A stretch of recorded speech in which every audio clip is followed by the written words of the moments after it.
Tesla bangun pabrik di Jawa Tengah. Sempat maju mundur, Tesla disebut akhirnya bakal berinvestasi bangun pabrik di Indonesia, tepatnya di Batang, Jawa Tengah. Orang akhirnya nyari cara supaya hebat Presiden Jokowi, dan itu sebetulnya jadi kedunguan juga. Posisi kita semakin dihargai, semakin dihormati, semakin dipandang oleh negara lain, tapi sering di negara sendiri dikerdilkan. Kalau banyak pemimpin negara menghargai seorang Jokowi, kenapa banyak anak bangsa yang menghina presidennya sendiri? Hingga kadang-kadang saya berpikir, apakah terjajah terlalu panjang ini memunculkan sebuah DNA yang mental terjajah? Jangan-jangan seperti itu. Sedih kita. Kalau sekedar sinyal ketemu nggak pakai dasi atau nggak pakai, ya itu semacam gimmick aja. Kalau Rizal Ramli dikasih jabatan presiden, dia pergi ke luar negeri, ya barangkali jauh lebih meriah sambutan. Ya memang saya minta Jokowi supaya ngaca, supaya tahu diri. Ketemu boleh saja kayak ketemu siapa gitu. Wong sama-sama makan nasi juga. Tak kadang-kadang terlalu mendongak kayak gini.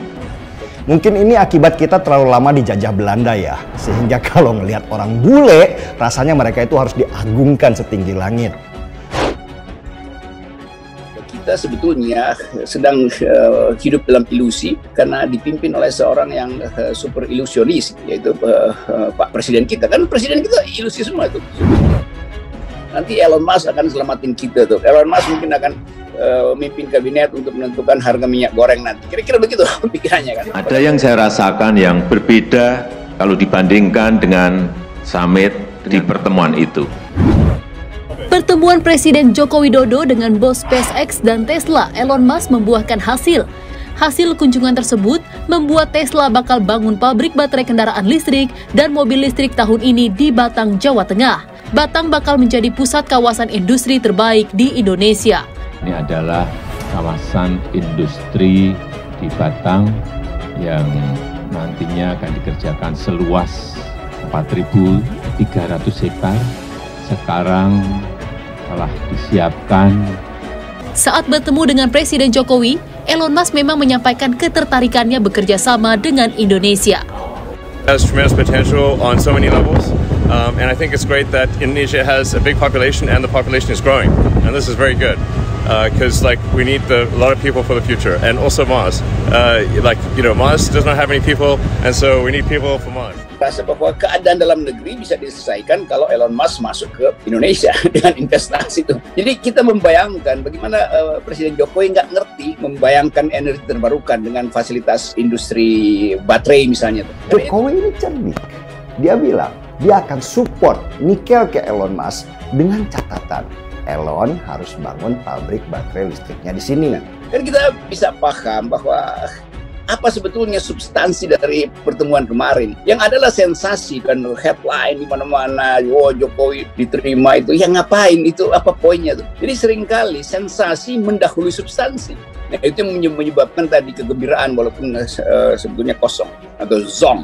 Dan mental inlander itu, mental terjajah itu, mental inferior itu jangan sampai nggak hilang-hilang.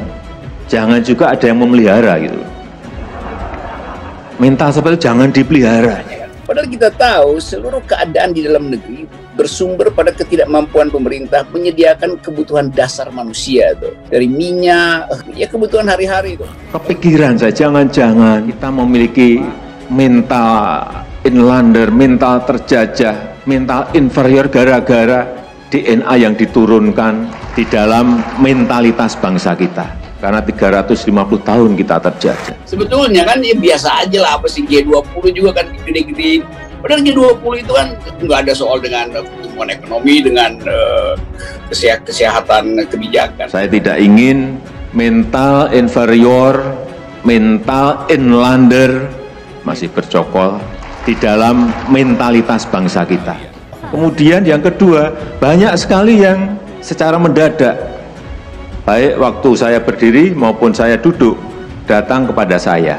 Dan itu adalah negara-negara gede, negara-negara besar. Kepala negara yang datang.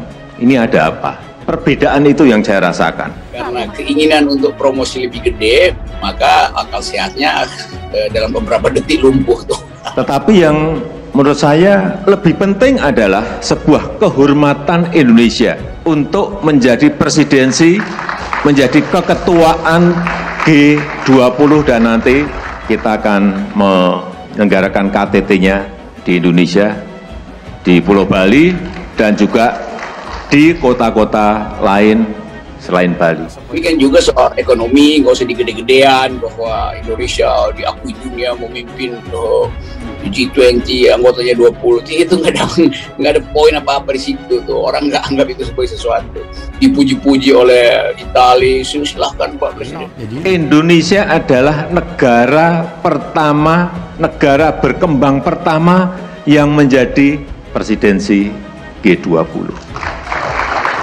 Lalu bangga buat Indonesia memimpin. Kan G20 itu kayak arisan doang.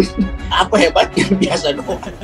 I want to recognize Your Excellency, President Widodo, and turn it over to you.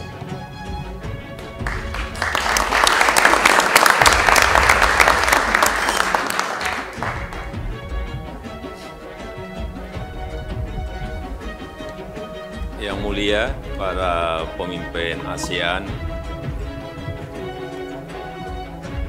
para CEOs,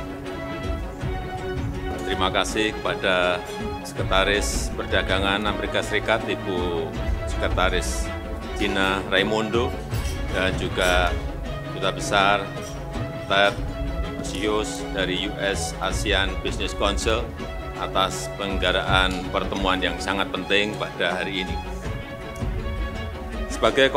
Sebagai negara koordinator, saya bangga menyampaikan bahwa ASEAN telah sukses membangun kawasan dengan pertumbuhan ekonomi yang stabil dan damai. PDB ASEAN kini telah mencapai 3,3 triliun US dollar. Namun, ASEAN harus bekerja keras untuk lebih bisa menikmati rantai nilai global agar mampu menaiki tangga kemajuan.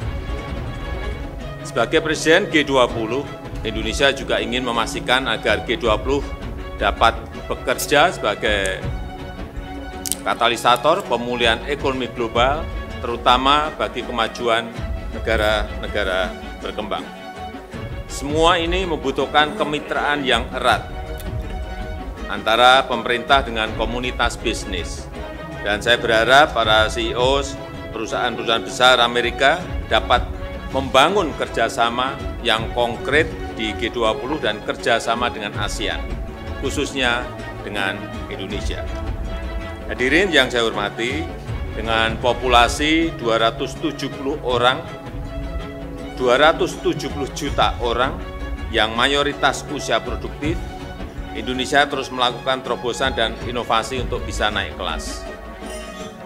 Dengan wilayah yang luas, kekayaan alam yang berlimpah, Indonesia sangat kaya dalam penyediaan bahan baku industri serta penyediaan energi hijau. Sebagai salah satu negara penghasil biji nikel terbesar di dunia, Indonesia berkembang pesat dalam industri besi dan baja. Dan saat ini Indonesia menjadi negara penghasil besi baja stainless terbesar nomor 2 di dunia. Transformasi ini akan diikuti dengan barang-barang tambang seperti tembaga dan bauksit untuk aluminium yang akan menjadi tulang punggung industri energi baru dan terbarukan termasuk baterai litium dan mobil listrik. Selain itu, Indonesia juga sangat kaya dengan potensi energi hijau. Pembangkit listrik tenaga hidro sangat potensial. Ada 4.400 sungai di Indonesia. Juga pembangkit listrik tenaga surya, juga pembangkit listrik tenaga geothermal yang sangat melimpah, ada potensi 29.000 megawatt untuk geothermal. Kami memastikan bahwa produksi barang penting akan dihasilkan dari pembangkit listrik yang ramah lingkungan. Dan kami mengundang para pelaku bisnis Amerika untuk investasi di Indonesia. Hadirin yang terhormat, Indonesia juga serius dalam pengembangan ekonomi digital yang adil dan bermanfaat bagi semua. Di Asia Tenggara, nilai ekonomi digital diprediksi mencapai 330 miliar US dollar pada tahun 2025. Dan di Indonesia sendiri, ekonomi digital diproyeksikan tumbuh 20% per tahun, mencapai 146 miliar dolar pada tahun 2025. Saat ini Indonesia memiliki 2.346 startup, terbanyak kelima di dunia dengan 2 dekakorns dan 8 unicorn. Saya sangat mengharapkan kontribusi pebisnis Amerika dalam pengembangan infrastruktur digital, memfasilitasi digital capacity building, serta mendukung kami masuk ke global value chain melalui digitalisasi. Yang mulia, para menteri, yang mulia para pemimpin ASEAN, dan para CEOs, saya berharap pertemuan ini menjadi momentum kehadiran kembali Amerika Serikat di kawasan melalui perusahaan-perusahaannya dengan kerjasama yang saling menguntungkan. Kami tunggu Bapak Ibu di ASEAN, khususnya di Indonesia. Terima kasih.